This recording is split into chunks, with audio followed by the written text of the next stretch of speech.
اور نفسیات کے لوگ یہ کہتے ہیں کہ ٹینشن کے مریض اس لیے زیادہ ہیں کہ لوگوں کی سوچ مثبت نہیں، بڑے پریشان ہیں، کہتے ہیں وہ بندہ بھی غلط ہے، وہ بھی غلط ہے، وہ بھی غلط ہے، وہ چور ہے، وہ ڈاکو ہے، وہ فریبی ہے، وہ ظالم ہے، وہ جابر ہے، سارا دن ٹینشن میں رہتے ہیں، تو پھر نفسیات کے مریض ہو جاتے ہیں، بڑی پریشانی۔ یہ بتائیں اللہ تبارک و تعالیٰ جب کسی کو دیتا ہے تو کسی سے مشورہ کر کے تو نہیں نہ دیتا، وہ کہتا ہے وَيَرْزُقْهُ مِنْ حَيْثُ لَا يَحْتَسِبُ، میں جس کو دیتا ہوں بے حساب ہی عطا کر دیتا ہوں۔ لوگ ڈھونڈتے پھرتے ہیں، کہتے ہیں پتہ نہیں کون سا بینک لوٹا اس نے، پتہ نہیں کون سا بینک لوٹا ہے۔ ایک بہت بڑے ادارے کا مجھے وزٹ کرنے کا موقع ملا، بہت بڑا ادارہ تھا، میری طبیعت خوش ہو گئی۔ لاوارث یتیم بچوں کے لیے ادارہ بنایا اور جدید دور کے تقاضوں کے میں خوش ہو گیا۔ میں نے کہا کیا بات؟ ایک صاحب میرے کان میں کہنے لگے انہوں نے بڑے پیسے اکٹھے کیے، 3 گنا تو یہ کھا گئے، صرف چوتھا حصہ لگایا ہے۔ تو میں نے کہا آپ نے دیے تھے پیسے جو کھا گئے؟ کہنے لگے نہیں۔ میں نے کہا وہ جس نے دیے ہوں گے آپ کا قریبی رشتہ دار ہوگا؟ نہیں۔ دوست ہوگا؟ نہیں۔ میں نے کہا آپ کو کس نے بتایا کھا گئے؟ کہتے میں نے لوگوں سے سنا ہے، میں نے لوگوں سے سنا ہے۔ میں نے کہا نادان آدمی، کتنے کو پیسے؟ کہنے لگا جی کئی کروڑ۔ میں نے کہا تیرے میرے پہ تو کوئی 5 لاکھ کا اعتبار نہیں کرتا، اس پر کسی نے اعتبار کیا ہے تو اسے لاکھوں دیے نا، تجھے مجھے کیوں نہیں دے دیے؟ اپنی سوچ کو صحیح کر، اپنے افکار کو سیدھا کر، تو یہ دیکھ تو صحیح رب کریم اس سے کام کون سا لے رہا ہے۔ میرے نبی پاک علیہ السلام نے فرمایا جس کے گھر میں یتیم پلتا ہے اس گھر کے فرشتے دیدار کرنے آتے ہیں، تو دیکھ تو صحیح اللہ کام کون سا لے رہا ہے۔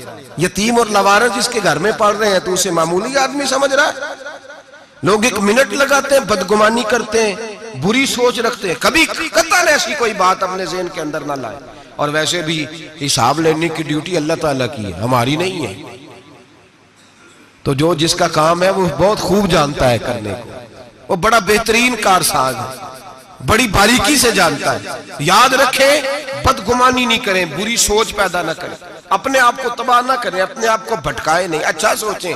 رب کریم جس سے کوئی کام لے رہا ہے بڑا اچھا ہی لے رہا ہے، جس سے اللہ کوئی کام لے رہا ہے وہ بڑا عمدہ لے رہا ہے، بھلا لے رہا ہے، بڑا اچھا لے رہا ہے۔ آپ اللہ تبارک و تعالیٰ کی منشا سمجھیں۔ ہاں میں نے شروع میں عرض کیا اگر کوئی کوتاہی آپ کو حقیقتاً پتہ چلے تو منت کریں، سمجھانے کی کوشش کریں، یا اس شخص تک لے کر جائیں جو اسے سمجھا سکتا ہے۔ ہم کچھ نہیں کر سکتے، صرف کمیاں بیان کرتے ہیں۔ میرے نبی پاک سید عالم نور مجسم صلی اللہ تعالیٰ علیہ وسلم نے سمجھایا ہے اپنے غلاموں کو۔ حضور نے پہلے تو فرمایا جاسوسی نہیں کرنی، کسی کا عیب، کسی کا کبھی بھی عیب تلاش، میٹھی بات، پیاری بات، خوبصورت بات تلاش کرو۔ نبی پاک نے فرمایا حکمت مومن کی گمشدہ میراث ہے۔ محمد ڈھونڈتا رہتا ہے، جہاں سے خیر ملتی ہے حاصل کر لیتا ہے، جہاں سے اچھائی ملتی ہے اس کو حاصل وہ ڈھونڈتا رہتا ہے۔ اس کے پاس جو زاویہ نگاہ ہے نا وہ بڑا حسین ہے، وہ تلاش کر کے اپنے حصے کی خیر کٹھی کر لیتا ہے، خیر کر لیتا ہے کٹھی، وہ ڈھونڈ لیتا ہے۔ کبھی عیب جوئی نہ کریں اور پھر عیب گوئی نہ کریں، کبھی نہ کریں۔ مثبت چیز سوچیں اللہ مثبت چیزیں عطا کرے گا، اچھائی سوچیں اللہ اچھائی نصیب کرے گا۔ یہاں تو حال یہ ہو گیا ہے کہ لوگ ایک برے آدمی کو دیکھتے ہیں تو سب کے بارے میں برا سوچنے لگ جاتے ہیں۔ وہ سرگودے میں نا تھوڑے دن پہلے ایک واقعہ ہو گیا، ایک دعا میں کرنے لگا ہوں، آپ نے آمین کہنی ہے، اللہ کرے سنی جاگ جائے۔ اویلو کی نیا گنے آکھیں، یہ میرے دل کے اندر کی گہرائی کی دعا ہے، مہربانی کریں آپ کی قبول ہو جائے گی، میرے گناہگار کی بھی بات بن جائے گی۔ دعا کریں سنی جاگ جائے، یہ جاگ جائے، اس کو ہوش آ جائے۔ علماء پہلے دن سے شور کر رہے ہیں اور میں شور نہیں کرتا، میں پنجابی کا لفظ کہتا ہوں، میں تو کلپتا ہوں، صحیح معنوں میں شور نہیں، میں تو کلپتا ہوں۔ اس لفظ کے اندر ذرا نا تگڑائی زیادہ پائی جاتی ہے، میں تو کلپتا ہوں روز کہ خدا را معیار بناؤ۔ ہم اتنے کمزور لوگ ہیں جدھر مرضی چلے جائیں گے، لوگ ویڈیو دکھا رہے کہہ رہے ہیں جی ایک اور توڑا پیر پھڑیا گیا، میں کہ ساڑھا نہیں توڑا ہے تسی رکھ لو، عزیز چول دا کی کرنا ہے، وہ رکھے اپنے پاس سامان۔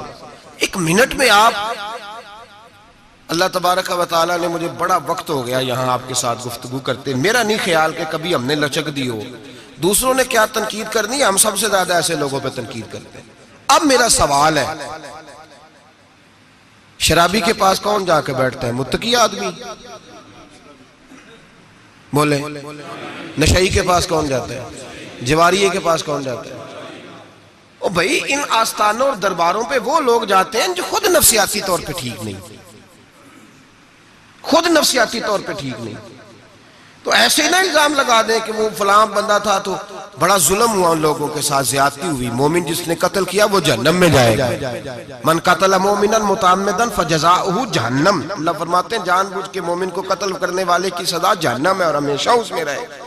لیکن نمازی کے پاس نمازی جائے گا، قرآن پڑھنے والے کے پاس قرآن پڑھنے والا جائے گا، درود شریف پڑھنے والے کے پاس درود شریف پڑھنے والا جائے گا. ان آستانوں پہ، ان جعلی درباروں پہ لوگ جاتے ہی وہ ہیں جو حقوق العباد سے بھاگے ہوئے، جو شرابی، کبابی، نشئی، ٹال کڑال والے وہ جاتے ہیں. تو جب جائیں گے تو سزا پائیں گے. کیوں جاتے ہیں؟ کس نے کہا جانے کو؟ اور میں بڑی دیر پہلے کا یہ بات کہہ رہا ہوں اور کہتا رہوں گا انشاءاللہ تعالی. میں اکثر کہا کرتا ہوں کہ بی بی گئی پیر پہ، پھر حالات خراب ہوئے، پیر پہ پرچہ ہوا، تو جس خامد کی بیوی گئی اس خامد پہ بھی پرچہ ہونا چاہیے. اس کی بیوی کیوں گئی تھی پیر کے پاس؟ اس پہ نہیں ہونا چاہیے. اس بھائی کو نہیں گھسیٹنا چاہیے جس کی بہن گئی تھی اکیلی تویز لینے. اس باپ کو پکڑ کے نہیں گھسیٹنا چاہیے عدالت کے اندر جس کی بیٹی بغیر پوچھے جاتی ہے تویز دھاگا کرانے. کدھر ہوتے ہیں وہ سارے؟ اس لیے ایک منٹ میں نا، اور پھر ہمارا کوئی تعلق نہیں ہے ایسے لوگوں سے، اور ہم شرمندہ بھی نہیں ہیں.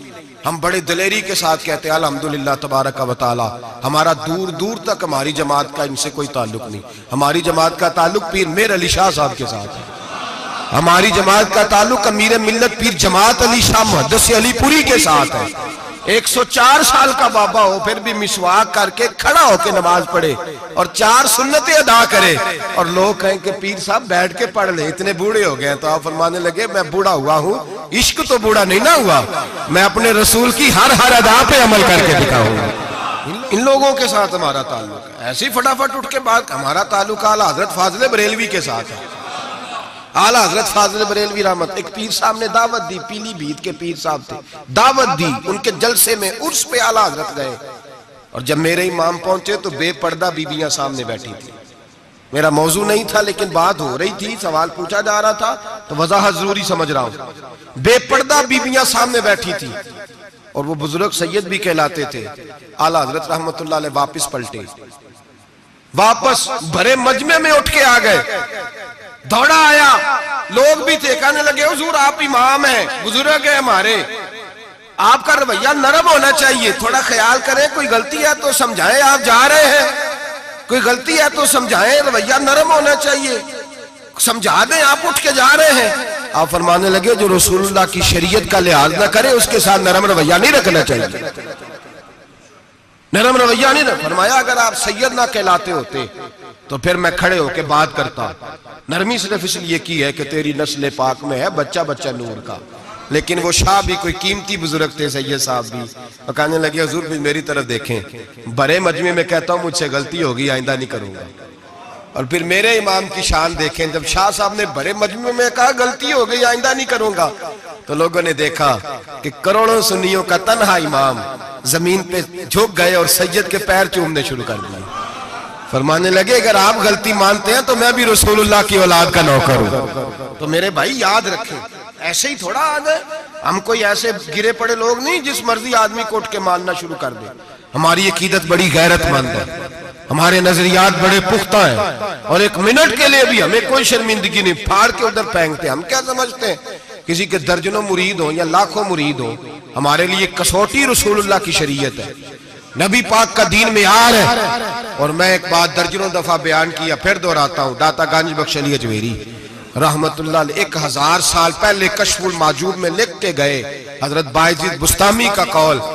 آپ فرماتے ہیں تمہاری آنکھوں کے سامنے، یہاں تو کرامت دکھاتے ہی کوئی نہیں، کہانیاں سناتے ہیں، کہانیوں پہ لوگ لگ گئے. کون کرامت دکھاتا ہے؟ کہانیاں سناتے ہیں، لوگ لگ گئے، اس کو آرام آیا، اس کو آرام آیا، تو بھی چل تو بھی چل. یہاں تو بھیڑ چال ہے، بھیڑ چال بن گئی ہے. حضرت باعزید بستامی فرماتے ہیں اگر تم کسی شخص کو دیکھو کہ پانی پہ مصلی بچھا کے نماز پڑھتا ہے، ہوا میں اڑتا ہے اور اپنے ہاتھ پر پورا درخت اگا دیتا ہے، اور پھر دیکھو وہ نبی پاک کی شریعت کی مخالفت کر رہا ہے، اسے پیر نہ سمجھنا، بے دین سمجھنا. آنکھوں سے کرامت دیکھ بھی لی تم نے، دیکھ لیا سارا کچھ، اور اگر وہ سنت شریعت کا پابند نہیں تو ہماری نظر پہ چڑھ سکتا؟